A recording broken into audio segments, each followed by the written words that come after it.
अरे ईशा, तू अचानक कशी आलीस? ईशा, थांब पाणी आणते. हा ईशा, ए ईशा, ये बस, ये.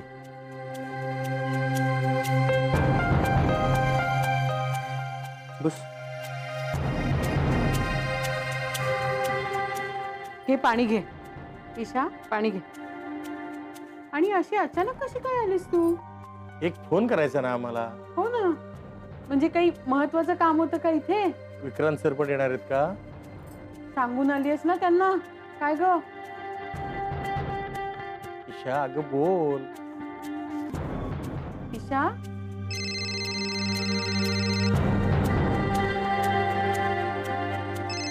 तुम्ही आई साहेब. हॅलो हॅलो आई साहेब. हां, ईशाची आई. हा बोला बोला. कशा आहात तुम्ही? हो बरे आहोत. ईशाची तब्येत जरा काल नरम होती. हो का? तरीच ती अशी मलूल दिसतीये. आत्ताच आली इथे. हां, तिथे पोचलीये ना, हेच विचारायला फोन केला होता. बघायचं होतं मला तिथे आली की नाही ते. अगो बाई, तुम्हाला न सांगता आली की काय इथे? हो, तिथे पोचली ना, ते महत्वाचं. आता काही चिंता नाही. नाही तसं नाही, पण हे बरोबर नाही ना. म्हणजे तुम्हाला न सांगता आली, जावई बापूंनाही सांगितलं नाही. मी बोलते तिच्याशी, पण तुम्ही जावई बापूंना सांगा की ती इथे आहे ते. हो, मी सांगते. ते ऑफिसला गेलेत. पण तुम्ही तिला काही बोलू नका. हं? तिची काळजी घ्या. तिला बरं वाटल्याशी कारण. आणि काही प्रॉब्लेम असेल तर कळवा मला. हो, ठेवते. हा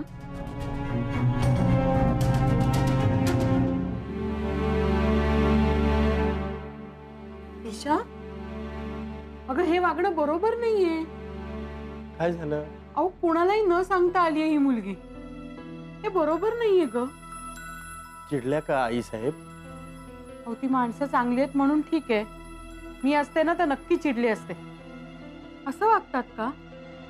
फोनवर मला म्हणाल्या घरी नीट पोचली आहे ना, काळजी घ्या, काही प्रॉब्लेम असेल तर फोन करा. ईशा, तू असं काय करतेस बाळा? तुम्ही असं गुळूमुळू बोलू नका हो. स्पष्ट विचारा ना तिला काय झालंय ते. हे बघा, ती या घरची मुलगी असली तरी त्या घरची सून आहे. जबाबदारीची काही जाणीव नको का? ती या घरची मुलगी असली तरी त्या घरची सून, या घरची मुलगी असली तरी त्या घरची सून आहे.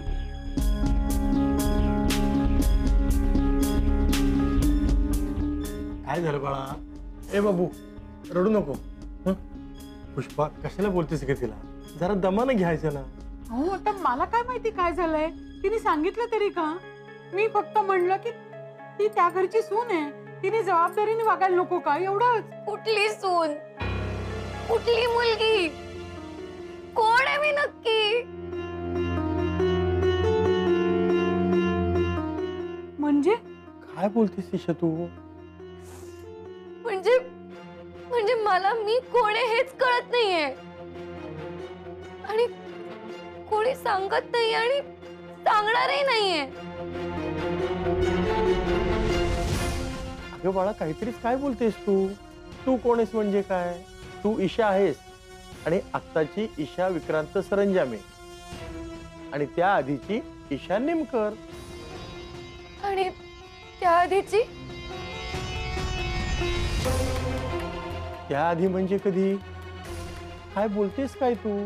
बाबा, हे असं असू शकेल का की मी आधी कोणीतरी वेगळीच मुलगी होते आणि आता मी ईशा निमकर आहे? छे, काहीतरीच काय? का? कारण ईशा, तू आता जे काही बोलतेस ना त्याला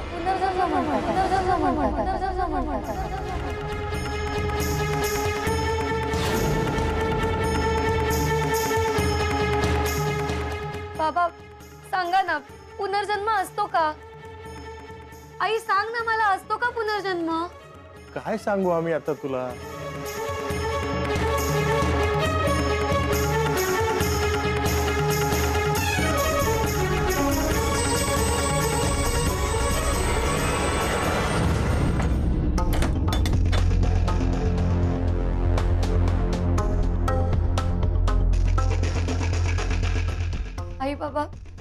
माझ्याकडे बघा.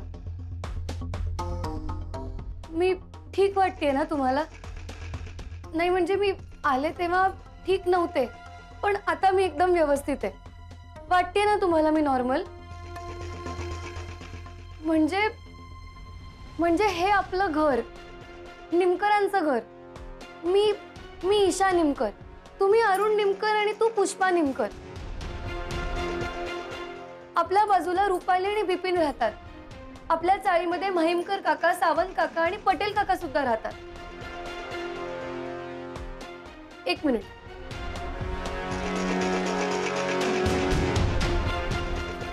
आई, तू नेहमी ह्या डब्यात तांदूळ ठेवतेस ना? बरोबर.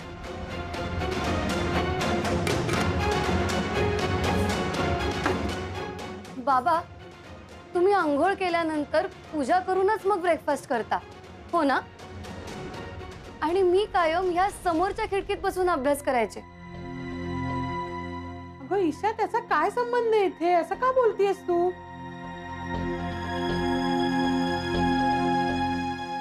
संबंध आहे आई. आता मी जे काय बोलणार आहे ना, ते ऐकून तुम्हाला असं नको वाटायला की माझं डोकं ठिकाणावर नाहीये. नाही नाही, आम्हाला माहिती आहे तू बरी आहेस. सांग, काय सांगायचंय तुला? आई, तुला आठवतंय तू काही दिवसांपूर्वी मला माझ्या मोठ्या बहिणीबद्दल सांगितलं होतंस? हो.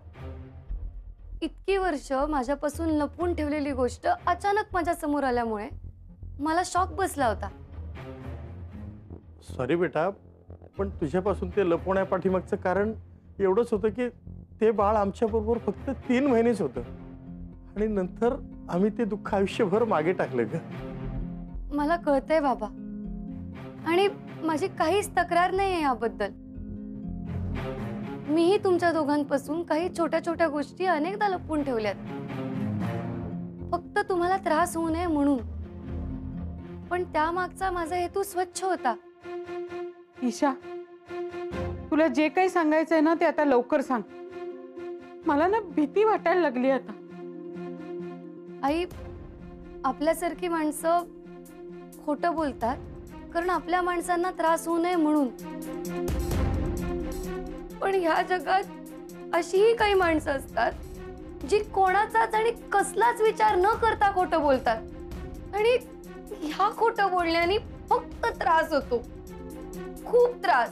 तुझ्याशी असं कोणी खोटं बोललंय का? फक्त माझ्याशी नाही, तुमच्याशी सुद्धा. आमच्याशी पण? कोण?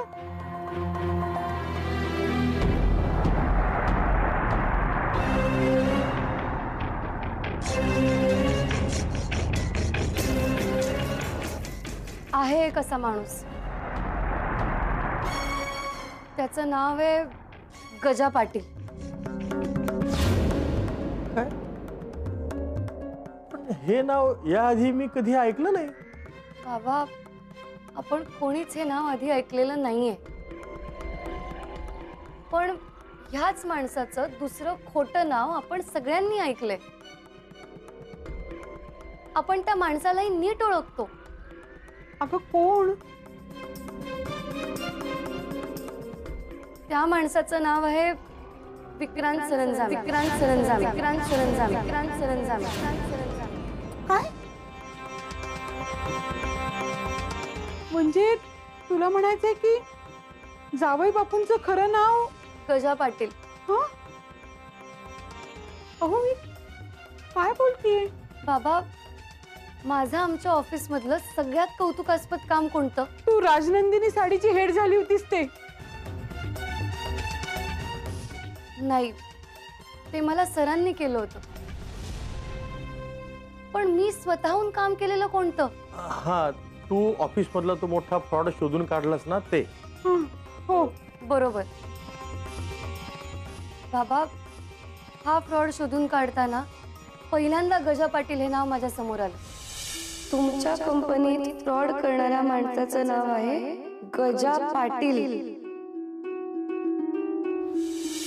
मी खूप आनंदात होते की फ्रॉड करणाऱ्या माणसाच्या नावापर्यंत मी पोचू शकले. आता मला त्या माणसाला पकडायचं होतं. म्हणूनच मी जयदीप भाऊजींच्या मदतीने हा शोध सुरू केला. पण विक्रांत सरांना जेव्हा हे कळलं तेव्हा त्यांना आनंद नाही झाला, उलट ते चिडले माझ्यावर. तर त्या गजा पाटीलचं काय झालं?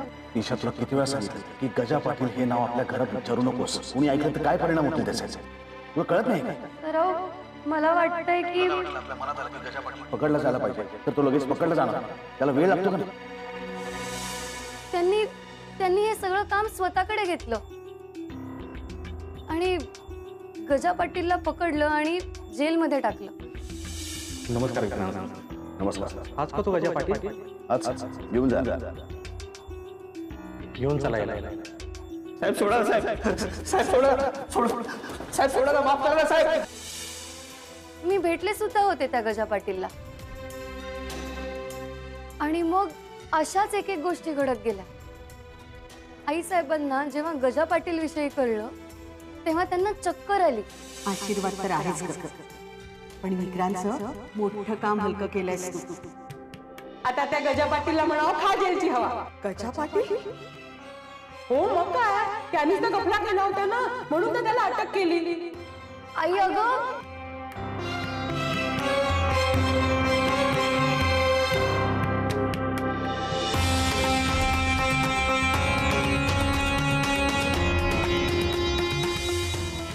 आणि तिथूनच मला संशय यायला सुरुवात झाली. मग मी ऑफिसमध्ये गजा पाटील विषयी विचारायचा प्रयत्न केला. तर तुम्ही गजा पाटीलला ओळखता का? मी हेच विचारायला आले तुम्हाला. गजा पाटील बद्दल तुला कसं काय माहिती? परांजपे सर, प्लीज तुम्हाला गजा पाटील बद्दल काहीही माहिती असेल तर मला प्लीज सांगा. पण कोणी एक चकार शब्द बोलायला सुद्धा तयार नव्हतं. त्यानंतर आमच्या घरी इलेक्शन कमिशन मधून एक बाई आल्या होत्या व्होटिंग लिस्ट मधली नावं कन्फर्म करण्यासाठी. तेव्हा असं कळलं की व्होटिंग लिस्ट मध्ये विक्रांत सरांचं नावच नाहीये. नाही ताई, त्यात नाव नाहीये. अहो पण असं कसं शक्य आहे? विक्रांत सरंजामेंसारख्या मोठ्या बिझनेसमॅनचं नाव या मतदार यादीत नाही हे मला अशक्य वाटतंय. काहीतरी गडबड झाली एवढं नसेल. हो, मला आठवतंय. तू त्यांचं नाव त्या लिस्ट मध्ये घालण्यासाठी इलेक्शन कमिशनच्या ऑफिस मध्ये गेली होतीस. आपण त्यावेळेस फोनवर बोललो होतो ना. हो बाबा, मी इलेक्शन कमिशनच्या ऑफिसमध्ये गेले होते आणि तिकडे जाऊन बघितलं तर विक्रांत सरांचा फोटो होता लिस्टमध्ये, पण त्या फोटो समोर वेगळंच नाव होतं. कोणतं नाव होतं? फोटो समोर नाव कोणाचं आहे? गजेंद्र पाटील. काय नाव म्हणाला? गजेंद्र पाटील मॅडम. हे पापा. गजेंद्र उर्फ गजा पाटील.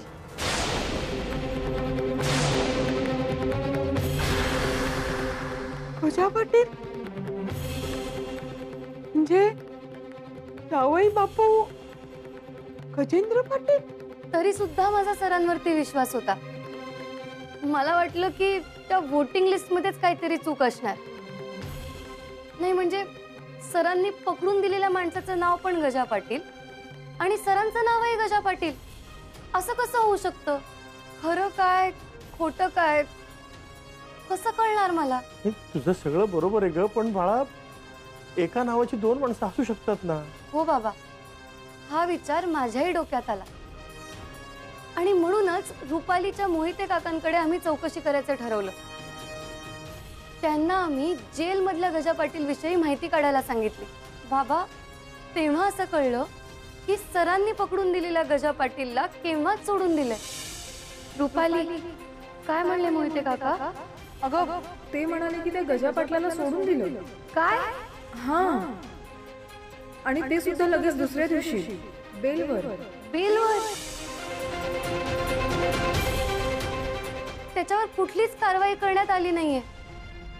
आणि तेव्हा मला प्रश्न पडला की विक्रांत सर तर म्हणाले होते की त्या गजा पाटीलला शिक्षा होणार म्हणून, मग त्याला सोडवलं कोणी?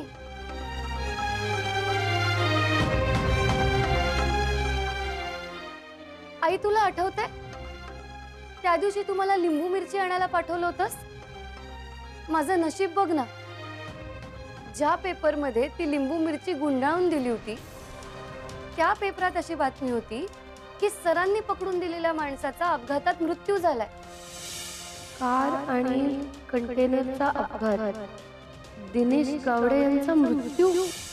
फोटो त्याच माणसाचा होता, पण नाव मात्र गजेंद्र पाटील नव्हतं. नाव काहीतरी वेगळंच होतं. म्हणजे ह्याचा अर्थ असा होतो की तो माणूस जर गजा पाटील नसेल तर खरा गजा पाटील हे मला काही ऐकायचं नाहीये ईशा, मला खरंच ऐकायचं नाहीये. आई प्लीज ऐक ना, मी तुम्हाला नाही तर कोणाला सांगणार आहे हे सगळं? नाही बाई, मला नाही ऐकायचं. हे असलं भलतं सलतं मला नाही ऐकायचं. जे खरं नाही ते मी का ऐकू? पुष्पा अगं ऐक जरा, ती काय म्हणते ते तर ऐकून घेऊ. बोलू दे तिला. हा बोल बाळा. बाबा, ज्या अर्थी विक्रांत सरांनी आणलेला गजा पाटील तोतया होता त्याचाच अर्थ विक्रांत सरच गजा पाटील आहेत अशी खात्री मला पटायला लागली. आणि म्हणूनच मी आमच्या घरातल्या सर्जेराव काकांना जाऊन विचारलं की गजा पाटील कोण आहे, तर ते मला टाळायला लागले बाबा. मग मी ऑफिस मधल्या परांजपे सरांना विचारलं, त्यांनी मात्र अडून अडून सत्य सांगितलं मला. मला सांगा गजा पाटील कोण आहे? तुझे नाव घेतलंस ना, ते नाव जेव्हा जेव्हा उच्चारलं गेलं तेव्हा तेव्हा रक्ताचे पाठ व्हायला. जो माणूस जेल मध्ये गेलाय तोच गजा पाटील आहे ना? नाही, तो नाही. मग मला प्लीज सांगा गजा पाटील कोण आहे? ज्याने पकडायला सांगितलं तो. म्हणजे बाबा, मग तुमच्यामुळेच मला जालिंदर आठवला. तो सतत सरांबद्दल वाईट साईट बोलायचा. तू त्यांना जाऊन विचारलंस? मग मी काय करणार होते बाबा? सत्याचा शोध घेतल्याशिवाय मला चैनच पडत नव्हतं. आणि म्हणूनच मी जाऊन जालिंदरला भेटले. त्याचं खरं नाव आहे गजेंद्र उर्फ गजा पाटील. त्याचं नावच खोटं नाहीये, तर तो अख्खा माणूसच खोटा आहे. विश्वासघात आणि विक्रांत गजाची जात एकच आहे.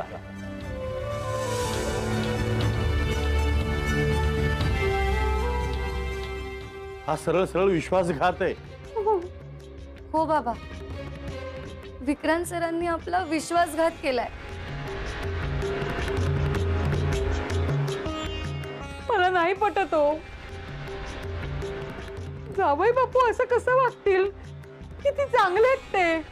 आई, त्यांनी तुमचा एकदा आणि माझा दोनदा विश्वासघात केलाय. म्हणजे दुसऱ्यांदा मी आत्ता ईशा असताना, आणि पहिल्यांदा कधी? काय बोलतेस तू? तू या आधी कधी त्यांना भेटली होतीस का? विक्रांत सरांनी माझा पहिल्यांदा विश्वासघात केला जेव्हा मी राजनंदिनी होते.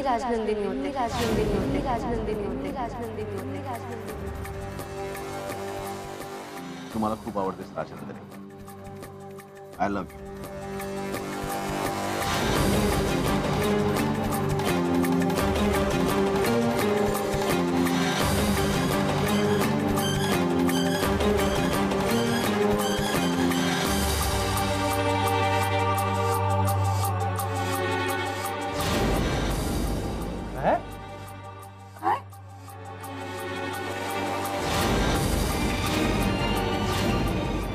म्हणजे पुनर्जन्म? हो, मला वाटतंय मीच आहे गेल्या जन्मीची राजनंदिनी सरंजाम.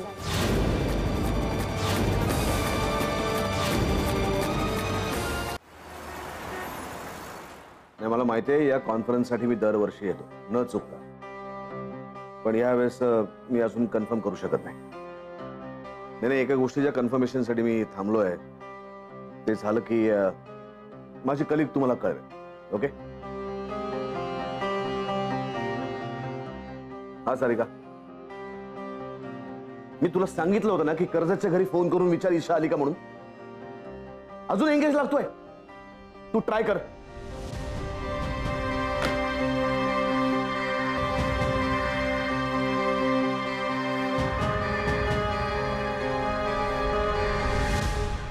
मे कम इन सर?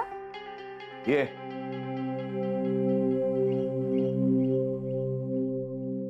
सर, लंडनच्या कॉन्फरन्स बद्दल तुम्ही अजूनही कन्फर्मेशन दिलेलं नाहीये? नाही. सर, ही खूप महत्वाची कॉन्फरन्स आहे. आपण लवकरात लवकर कन्फर्म केलं पाहिजे. त्यांचा कॉल आला होता मला. मी काय मायरा, ईशाचा अजून पत्ता लागत नाहीये. तिला विचारल्याशिवाय, ती भेटल्याशिवाय मी कसं काय ठरवणार आहे? I am so sorry sir. मी तुम्हाला सांगायचं विसरले. ईशा घरी आले. आय मीन चाळीतल्या घरी परत आले. काय? आणि तू हे मला आत्ता सांगतेस? तुला ईशापेक्षा कॉन्फरन्स जास्त महत्वाची आहे? हो सर. मायरा. सर, ती फोन घरी ठेवून चाळीतल्या घरी निघून गेली कोणालाही न सांगता. आणि घरी पोहोचल्यानंतर तिने कोणाला कळवलंही नाही.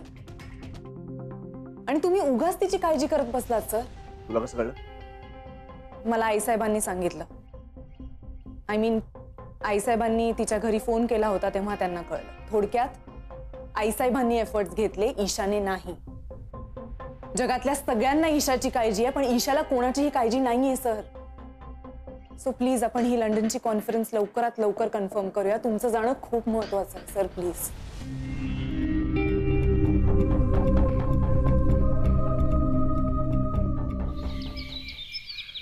पण हा पुनर्जन्म असेल असं का वाटतंय तुला? बाबा, कारण मला राजनंदिनीच्या आयुष्याबद्दल सगळं माहितीये. अगं, हे कसं शक्य आहे? तू तर तिला कधी भेटली नाहीस, तू तिला बघितलं सुद्धा नाहीयेस. तेच तर नाही. मग मला कसं कळलं हे सगळं? मला हे सगळं कळलं कारण हे सगळं मला स्वप्नात दिसलं. कधी? बाबा, विक्रांत सर मला त्यांच्या त्या खोलीत घेऊन गेले होते.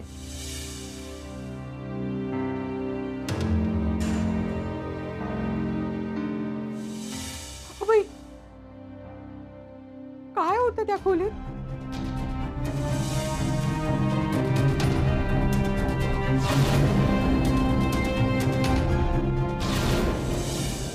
आई, त्या रूम मध्ये राजनंदिनीचा एक मोठा फोटो आहे.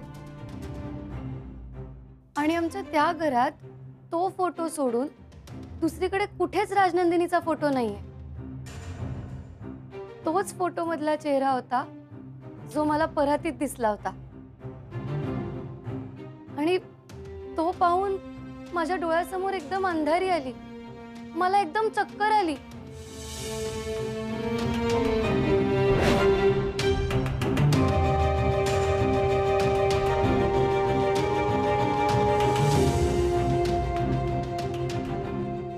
मग त्यानंतर काय घडलं माझ्या आजूबाजूला मला काहीच कळत नव्हतं. पण हो, मला स्वप्न मात्र पडत होतं. आणि त्या स्वप्नात राजनंदिनी दिसली मला.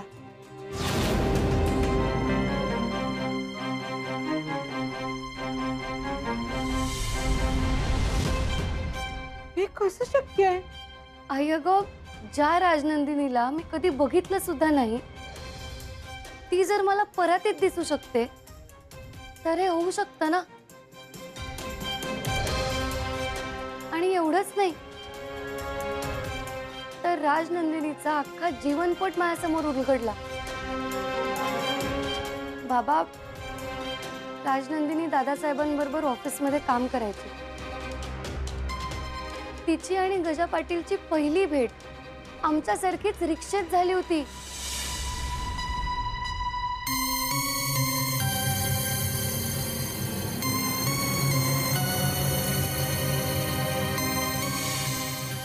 त्यानंतर राजनंदिनी आणि जालिंदर एका कॉन्ट्रॅक्ट संदर्भात मीटिंगसाठी भेटले होते.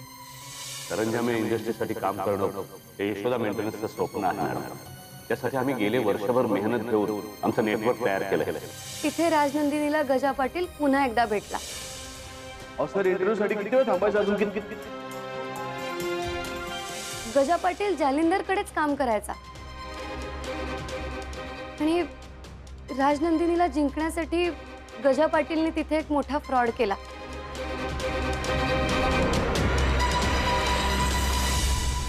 तुमचं टायप आमच्या कंपनी बरोबर झाले असं तुमची खात्री बरोबर आहे. पण तसं नाही. खरी गोष्ट अशी आहे की आमच्या कंपनीचं टायप मेहता कंपनी बरोबर झालं. काय? नाही, कसं शक्य आहे? म्हणजे जालिंदर सर असं का करतील? हो, उद्या सकाळी मेहतांबरोबर आमच्या ऑफिसमध्ये मीटिंग आहे. मला खोटं वाटत असेल तुम्ही प्रत्यक्ष बघा. Okay, thank you. त्यानंतर त्याने राजनंदिनीचा विश्वास जिंकला. तुमचे आभार माना आणि भेटू फोनवर नाही. कशाबद्दल? ते यशोदा मेंटेनन्स सर्व्हिसेस, त्याची जी तुम्ही माहिती दिली ती अगदी खरी निघाली आणि तुमच्यामुळेच आमचा एका फ्रॉड कंपनीशी संबंध येत आहेत टळला. म्हणून मग त्यांच्या भेटी होत गेल्या आणि मग ते एकमेकांच्या प्रेमात पडले.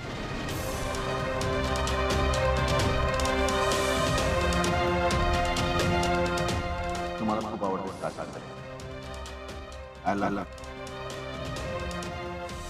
बाबा, दादासाहेबांना जालिंदरने हे सगळं सांगितलं होतं. गजा पाटीलने केलेल्या फ्रॉड बद्दल सुद्धा सांगितलं होतं. गजा मला खूप डेंजरस वाटतं. दादासाहेब सुद्धा काही कमी नाही.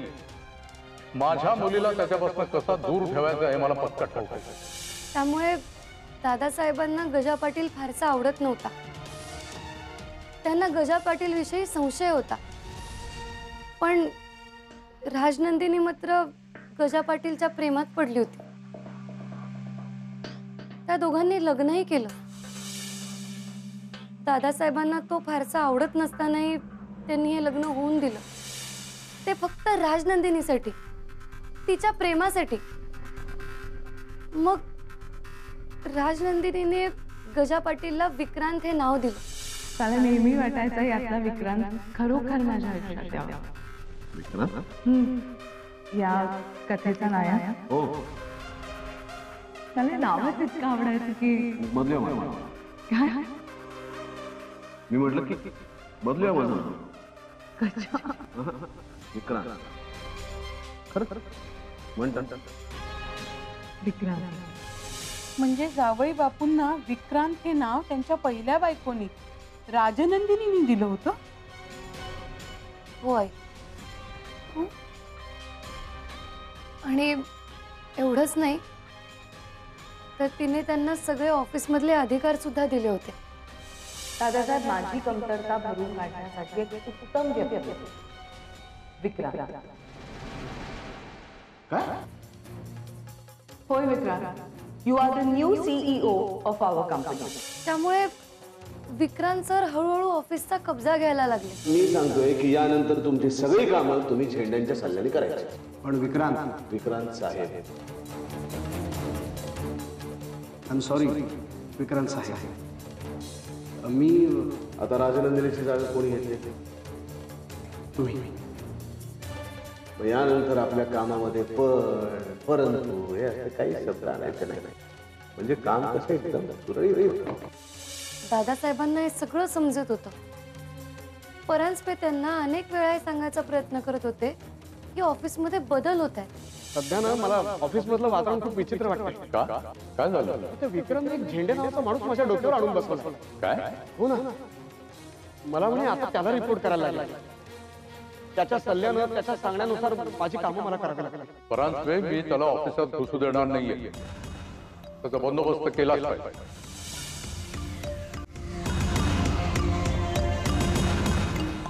म्हणजे ते तुमच्या ऑफिसमधले परांजपे ते दिसले तुला स्वप्नात? हो बाबा. परांजपे तेव्हा सुद्धा सरंजामे ग्रुप ऑफ इंडस्ट्रीज बरोबर काम करायचे. दादासाहेबांनी विक्रांत सरांना दमात घेतलं माझ्या बिझनेस मध्ये आणि घरात शिरकाव करण्याचा तुझा डाव असेल ना तो विसर. आणि जर तू तसा प्रयत्न केला तर गाठ माझ्याशी आहे गजा पाटील. पण विक्रांत सरांनी राजनंदिनीचे कान दादासाहेबांच्या विरोधात भरले. माझ्याकडे सरंजामे ग्रुपसाठी एक फार आव्हानात्मक असा प्रोजेक्ट आहे. म्हणजे ते जर पूर्ण झालं तर आपला फायदाच काय. वाव, मग तू दादासाहेबांशी बोल, ते नक्की अप्रिशिएट करतात. सांगितलं मी त्यांना. ते मला म्हणाले की तू बिझनेस पासून लांब राहा. त्यामुळे त्या दोघांच्या नात्यात अडी निर्माण झाली. मी प्रोफेशनली वागतो. प्रोफेशन आणि फॅमिली या दोन वेगळ्या गोष्टी, त्यांची सरमिसळ होता कामा नये. आणि तो गजा त्याला जावई म्हणून घरी जरूर मान मिळतो, पण बिझनेस मध्ये काही संबंध नाही. हा तुमचा फायनल निर्णय? ईशा ग, हे सगळं काय सांगतेस तू? बाबा, हे सगळं मला दिसलं अगदी स्पष्ट. आणि असं वाटलं की हे माझ्या बरोबर घडलंय. आणि ह्या सगळ्यात अजून एक व्यक्ती सुद्धा होती जिला तुम्ही नीट ओळखता. ही व्यक्ती म्हणजे झेंडे सर.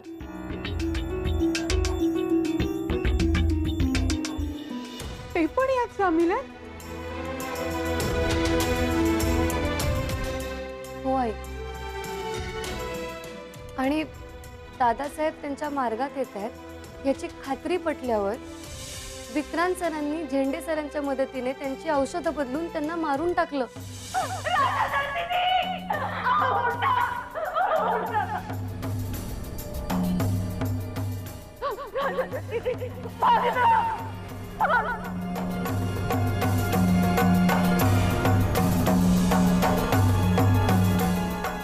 एवढंच नाही, विक्रांत सरांनी दादासाहेबांचे पोस्टमॉर्टम रिपोर्ट सुद्धा बदलले. आईसाहेबांना वाटत होतं की त्यांनी चुकीची औषधं दिली म्हणून दादासाहेबांचा मृत्यू झाला. आणि विक्रांत सरांनी हे सगळं खरं सांगितलंच नाही आईसाहेबांना. उलट त्यांना पोलिसांची भीती दाखवली आणि म्हणाले की हे कुठेही बोलू नका.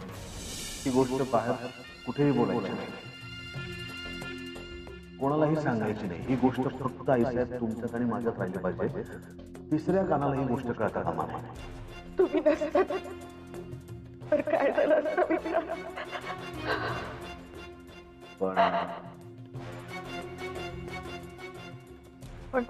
पण आता यापुढे मी जे सांगेन ते ऐकायचं आणि तसं वागायचं.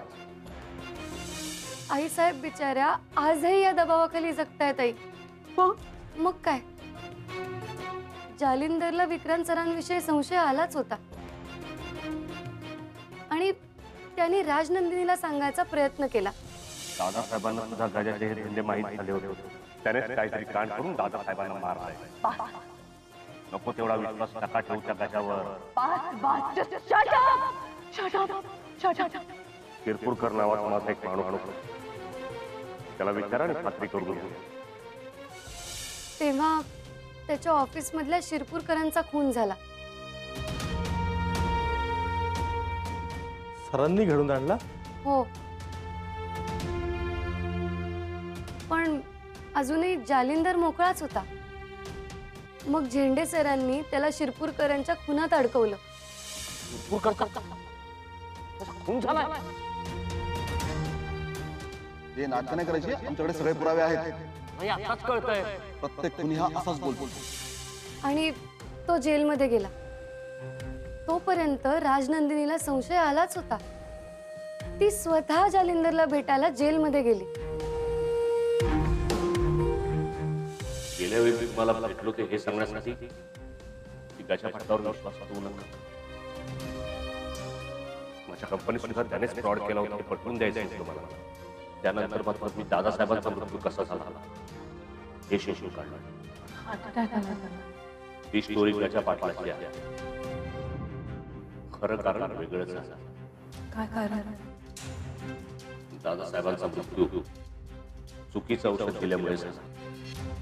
मॅडम तुम्ही सावध राहा. डोक्यावर बसू देऊ नका. त्याच्यात सगळं हडपड करेल. आणि विक्रांत सरांना आणि झेंडे सरांना तिने रंगेहात पकडलं. मग विक्रांत सरांचा सगळा डाव राजनंदिनी समोर उघडकीस आला. ईशा, भास्कर, हे सगळं अगं हे खूप भयंकर आहे. कादंबरीमध्ये गोष्टी म्हणून वाचायला ठीक आहे, हे शक्य नाही. हे बघ, आपले विक्रांत सर असे नाहीयेत. मी तेच म्हणत होते हो, मलाही ऐकवत नाही आता. आणि शेवटी किती केलं ना तरी तुझं स्वप्न येते. अहो पण बाबा, ह्या स्वप्नातले सगळे चेहरे आपल्या ओळखीचेच होते ना. आणि आता त्यातल्या काही गोष्टींचे संदर्भ सुद्धा लागतायत. आपल्या ओळखीचे चेहरे स्वप्नात दिसत नाहीत असं तुला कोणी सांगितलं? दिसतातच की, पण ते आपण काही खरं मानायचं नसतं. बाबा पण मग मलाच काय हे सगळं दिसलं?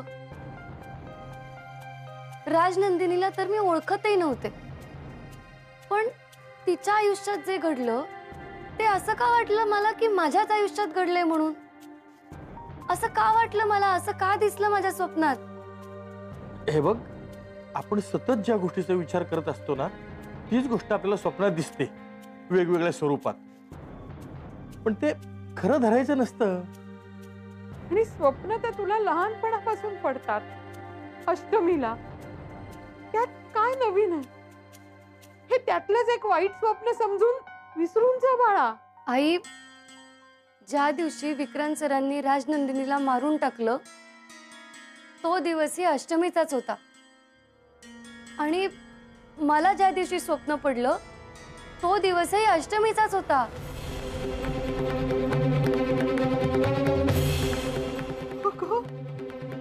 काय बोलतेस तू? ईशा, तू आता काय बोललीस? बाबा हो, विक्रांत सरांचा सगळा डाव राजनंदिनी समोर उघडकीस आल्यामुळे त्यांनी राजनंदिनीला गच्चीवरून ढकलून मारून टाकलं.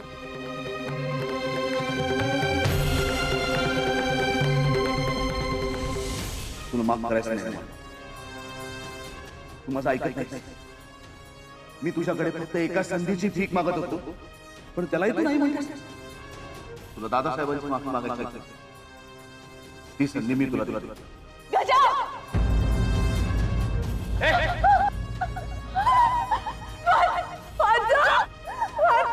दादा स्वतः दादासाहेबांकडे आणि माफी माग त्यांची, आणि त्यांना सांग गजा पाटीलने पण त्यांची माफी मागितली आहे.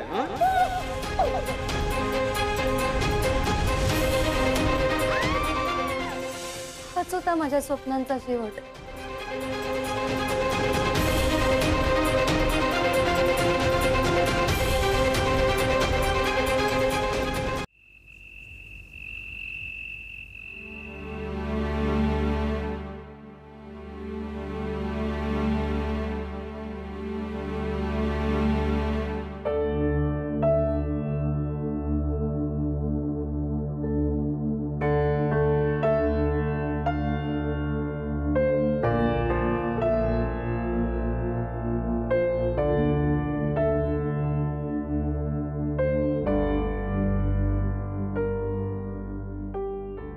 अहो, मलाही झोप येत नाहीये.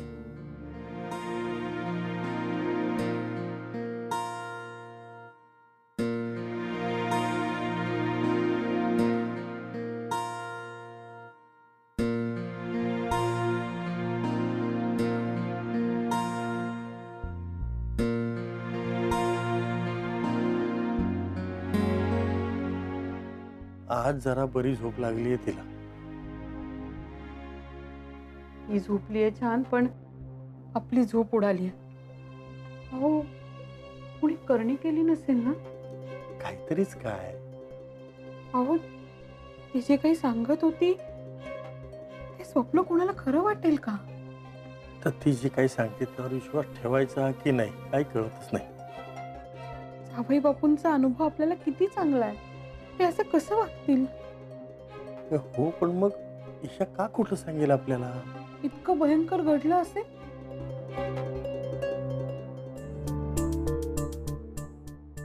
आपली पोरगी साधी आहे ग, खोटं नाही बोलणार ती.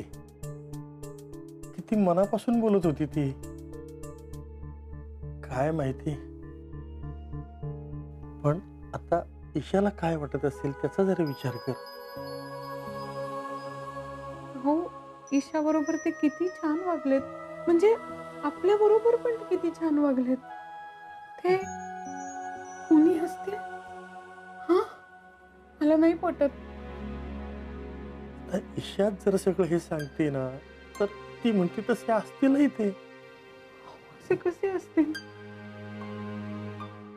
जावई बापू हे कोण?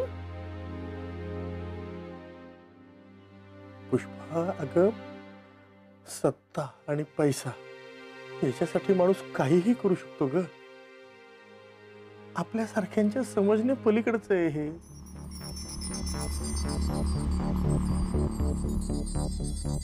आपली पोरगी ती साधी आहे ग. ती ईशाला ह्या सगळ्यातून बाहेर काढायला हवं ग. खूप त्रास झालेला दिसतोय.